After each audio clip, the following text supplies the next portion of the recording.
let's make some Herbstura.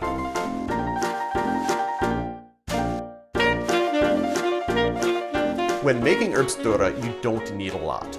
Okay, I'm going to be using a little dropper bottle. This will probably last me a lifetime.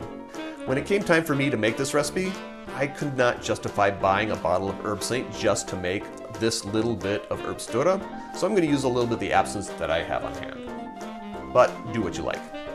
To make Herbstura, I'm going to put it, like I said, in a little dropper bottle, and this will probably be enough for my lifetime. I don't use a lot of it.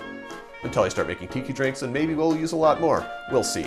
But what I'm going to do is start with my absinthe, and I'm going to put 1 teaspoon of that into my dropper bottle. And let's see if this funnel fits. Ho, ho, ho, ho. 1 teaspoon is something in metrics that I'll put in the subtitles down below. Yeah, let's just do 1 teaspoon. I could probably get away with 2, but let's do 1. Then 1 teaspoon of my Angostura bitters. And some people say you can use other bitters if you like, but it is Angostura, not Herbstura.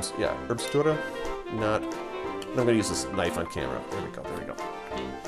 And again, 1 teaspoon because it is a 50-50 split.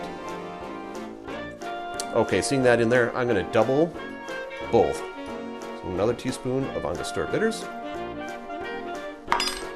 I'll clean this up a little bit. And another teaspoon of absinthe. So 2 teaspoons of each because that fits my bottle. And I probably could even more, but I'm not going to.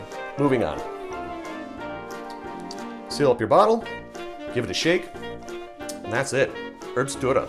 I was going to say drink with good spirits, but I'm not going to drink this. See you next time.